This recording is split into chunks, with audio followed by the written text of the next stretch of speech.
মানসিক শান্তির জন্য মানুষকে কিছু জায়গা খুঁজে নিতে হয়। জীবনের শেষ বয়সে এসে মনে হবে এক হাত বেশি জায়গার পাওয়ার জন্য প্রতিবেশীর সাথে ঝগড়া করাটা ভুল ছিল। রাতে জেগে মিথ্যা স্বপ্নে দেখিয়ে কারোর সাথে চ্যাট করাটা ভুল ছিল। কারোর সাথে তর্ক করে বড় কথা বলে তার মনে কষ্ট দেওয়াটা আসলেই বড় ভুল ছিল। দুর্বল কাউকে চোখ রাঙিয়ে ক্ষমতা দেখানোটা ভুল ছিল। জীবনের শেষ বয়সে এসে মনে হবে ক্লাসের সবচেয়ে ব্রিলিয়ান্ট স্টুডেন্ট না হতে পারলেও খুব ক্ষতি কিছু ছিল না। অনেক টাকা জীবনে ইনকাম করতে না পারলেও বড় কোনো ক্ষতি হতো না। জীবনের শেষ বয়সে এসে মনে হবে কষ্ট ছাড়া একটু স্বাভাবিক মৃত্যুই শেষ চাওয়া। জীবনের শেষ বয়সে এসে মনে হবে মানুষের দোয়াটাই শ্রেষ্ঠ সম্পদ ছিল, যেটা অর্জন করতে পারিনি। জীবনের শেষ বয়সে এসে মনে হবে মানুষের মনে কষ্ট দেওয়াটাই সবচেয়ে বড় ভুল ছিল।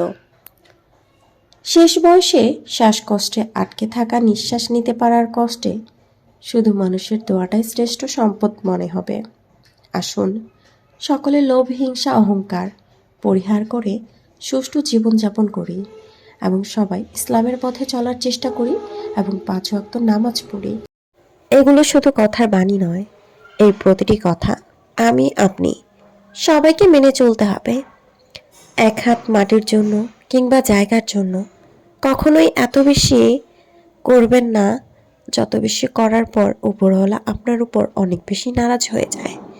আমি আপনি যে ধর্মেরই হই না কেন, হিংসা কখনোই আমাদের কোনো ধর্মকে প্রশ্রয় দেয় না। আমাদের ভালোবাসা, আমাদের ভালো ব্যবহার, এই সব কিছুই যেন আমাদেরকে মানসিক শান্তি হিসেবে দেয়। আমাদের যে সুন্দর একটি ঘর আছে, মাথা গোজার ঠাঁই আছে, এই জিনিসগুলোই আমাদের যেন এক অন্যরকম প্রশান্তির ছোঁয়া, যেই ছোঁয়াতে আমি আপনি সবাই খুশি। প্রতিটি জিনিসকে, প্রতিটি মানুষকে মায়ায় জড়িয়ে, ভালোবাসায় ভালোবেসে, ভালো লাগায় ভালো লাগিয়ে সবসময়ই যেন আমরা আমাদের শেষ নিঃশ্বাসটা ত্যাগ করতে পারি।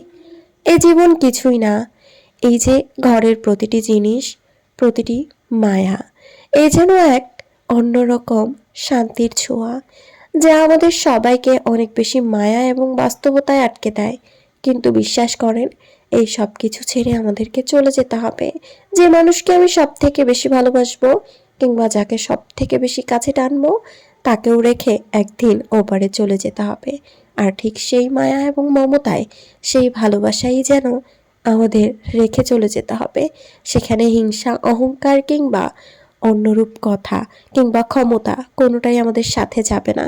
তাহলে কি প্রয়োজন আমাদের এত হিংসা, এত বেশি হাই হুল্লাস করার, এত বেশি প্রত্যাশা করার? তবে এই না যে আমাদের জীবনে কিছুই করা যাবে না আমরা চলে যাব বলে। আমাদের সন্তান কিংবা আমাদের প্রতিবেশী কিংবা আমাদের সমাজ ব্যবস্থায় আমাদের সন্তান কিংবা আমাদের ভালো রাখার জন্য কিছু হলেও করে যেতে হবে। তাই বলে পরিশ্রম করুন, ধৈর্য ধরুন, ভালো এবং সৎ কাজের মাধ্যমে নিজের জীবন ব্যবস্থা এত বেশি সুন্দর করে তুলুন যেন সবাই আপনাকে, আপনি চলে যাওয়ার পরে আপনার জন্য দোয়া করে। সবাই বলুন আমিন।